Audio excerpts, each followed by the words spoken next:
ও আমার যুবক, তোমরা যারা দুনিয়া দুনিয়া দুনিয়া দুনিয়া দুনিয়া কইরা আখিরাতের পিছনে ফেলছো, বলো তোমরা কত উপরে উঠছো আর আমরা কত নিচে নামছি। আল্লাহর হাজার শুকর বুঝাবার জন্য বলি, কোনো হিংসা না, অহংকারী না। আল্লাহর দ্বীনের পথে যারাই চলে তাকাইয়া দেখো, অমুকে কান্না করে সব হারাইয়া, আবার কাঁদে কেউ না পাইয়া। কিন্তু যারা নবীর আদর্শ নিয়ে চলে এদের কোনো পেরেশানি নাই। হুজুর তো আছেই, হুজুরের লাইনে যারা নবীর আদর্শ নিয়ে চলে জেনারেল ওয়ালারা, তারাও সম্মানে আছে এখনো। নবীজির চ্যালেঞ্জ দেওয়া সেই ১৫০০ বছর আগে, যারা আমার কোরআন আর সুন্নতের আঁকড়ায় ধরবে তাদের ঈমানও যাবে না, সম্মানও যাবে না। ও আল্লাহর বান্দারা, আমার আল্লাহ ডাকতেছেন প্রতি রাতের গভীরে, বান্দা উঠো। তুমি ডাকে সাড়া দাও না। আল্লাহ বেজার হয় নাই রে বাবা। আল্লাহ রাগ কইরা যদি পানি বন্ধ করে দিতেন, তোমার আমার করার কিছু ছিল না। খানা বন্ধ করে দিলে করার কিছুই ছিল না। ও আল্লাহ পাকের আশিক নবীর উম্মতেরা, আজকে তুমিও মুসলমান, আমিও মুসলমান। তোমার আল্লাহ আমার আল্লাহ দুই না এক? জোরে কন।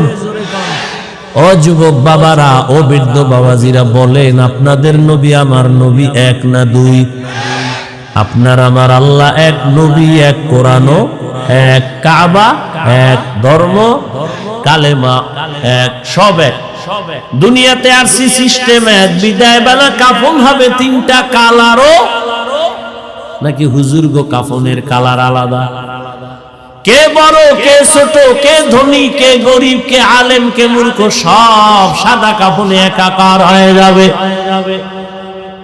কাফনও এক, কালারও এক, কবরের সাইজও এক।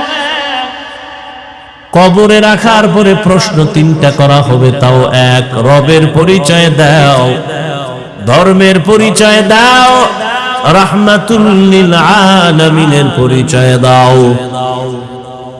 এত বয়ান, এত বয়ান, দাওয়াত ও তাবলীগের বয়ান, পীর মাশায়েখের বয়ান, উলামায়ে কেরামের বয়ান, এরপরে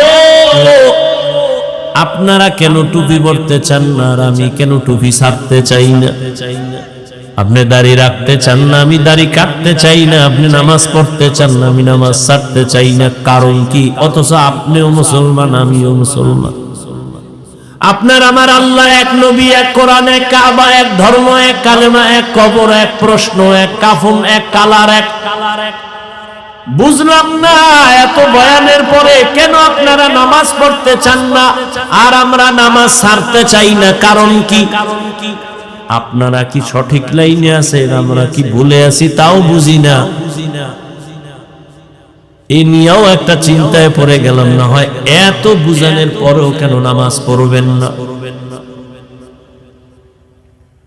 আপনার মতো যুবক, আমি যে আপনাদের এতক্ষণ বয়ান করতেছি, একবারও কিন্তু আমি বলি নাই আমি টুপিওয়ালা, আপনারাও সবাই পাঁচকল্লি মানে মাথায় দেন, না হয় আপনি ধ্বংস হবেন। বলছি আমি কওমি মাদ্রাসার সন্তান, আপনারাও কওমিতে সন্তানকে দেন, না হয় ধ্বংস। একবারও বলি নাই। আমি তাবলীগের লাইনের সন্তান, আমি পীরের মুরিদ, আপনাকে বলি নাই যে তাবলীগে না গেলে, পীরের কাছে না গেলে জাহান্নামে যাবেন। বরং আমি আপনাকে বলি, ও যুবক বাবা, ভালো করে বুঝো, বৃদ্ধ বাবাজিরাও বুঝেন, মা বোনেরাও খেয়াল করেন।